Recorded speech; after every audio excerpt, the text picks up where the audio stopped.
그 일부 SNS에서는 그 파이자 백신이 중국산일 수도 있다 이러면서 뭐 이렇게 올라온 게 있고 이렇고요. 네. 사진 보면 뭐 파이자 로고와 함께 메이드 인 차이나라고 적혀 있고 또 뭐 증기로 호흡하는 그런 형식의 1회 투여 이렇게 흡입기. 쓰인 거 보고 있는데 가짜입니다. 예. 가짜죠. 방금 정말 화면 보고 좀 놀랐어요. 네. 메이드 인 차이나라고 네. 써 네네네. 있었거든요. 해당 사진은 가짜 이렇게 딱 써 있습니다. 그러니까 우리나라 합성 사진이 외국으로 나갈 수도 있어요. 하얀 고무신에 파이자라고 찍혀 있는 게 네. 우리 백신이라고 해서 이제 아. 코미디 같은 합성 사진. 예. 그런 거 다 합성 사진 가짜고요. 예. 네. 자, 파이자는 메이드 인 차이나일 수가 없고 네. 흡입하는 방식의 백신은 나온 바가 없습니다. 모든 정품 백신은 주사거든요. 예, 예. 네. 그래서 저런 합성 사진에 예. 속으시면 괜히 불안감만 커집니다. 네. 아니, 왜 계속 이런 말도 안 되는 가짜 뉴스가 나오는 거예요? 그러니까 이게 처음 가보는 길이라 불안한 거겠죠. 그렇죠. 아무래도. 기본적으로 우리가 이런 루머가 형성될 때는 두 가지 조건이 기본적으로 필요한데 하나는 높은 불안, 두 번째는 적은 정보거든요.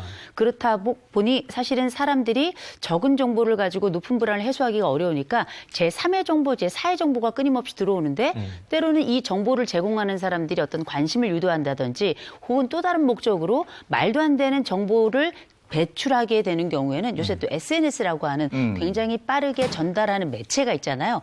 이런 요소들이 함께 합쳐지면서 가짜 뉴스가 힘을 얻게 되는 건데 정확하게 정보가 그리고 많은 정보가 그리고 믿을 만한 공신력 있는 기관에서 정보 제공되는 거 굉장히 중요하겠죠.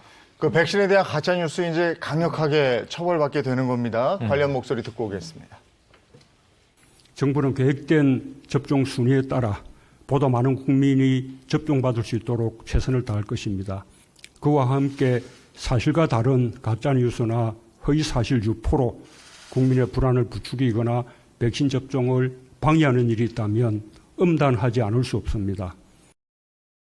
코로나19 초기에 우리 얼마나 이런 가짜뉴스 많이 봤습니까? 네. 근데 이번에 또 우리 백신 접종을 앞두고 이러면 안 되는 거죠. 네. 만들지도 듣고 현혹되지도 말아야 되겠습니다. 네, 그렇습니다. 근데 이 파이자뿐만 아니라요. 아스트라제네카에 대한 우려가 섞인 목소리도 굉장히 많더라고요. 네네. 우리나라에 제일 먼저 도입될 예정이었다가 이제 파이자가 먼저 들어오지만 이게 6만 명분이면 훅 다 금방 접종 네. 끝날 거고요. 네. 사실은 그 이후에 1분기에는 1,000만 명분 중에 일부 초도 물량이 아스트라제네카로 다 접종이 시작될 거예요. 네. 그러다 보니까 이 백신에 대해서 궁금하기도 하고 우려도 높은데 외신에 보면 이런 얘기가 나온 겁니다. 독일이 네. 고령자 65세 이상에게는 아스트라제네카 접종을 권고하지 않는다. 네. 65세 미만에게 효과가 있다. 네. 고령자에겐 효과가 떨어지더라. 이거는 이제 리포트로 보면 팩트예요. 네. 의료 전문가들이. 우리나라에서도 아스트라제네카에 대해서 검증 자문단이 회의를 했고 식약처 이제 중앙심의위원회에서도 열리고 3번 검증을 하는데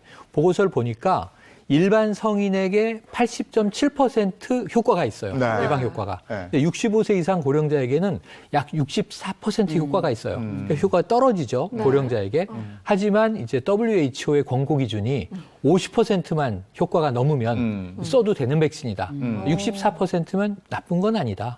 그래서 우리나라는 고령자에게는 이게 접종하지 말라고 권고하지 않고 네. 성인은 다 접종하는 것을 권고하는데 고령자에게는 조금 떨어질 수 있다는 건 향후에 먼저 아스트라제네카를 맞고 있는 유럽 국가들이 많으니까 네. 조금 더 결과를 모니터링해서 네. 보완할 필요는 있어 보입니다. 네.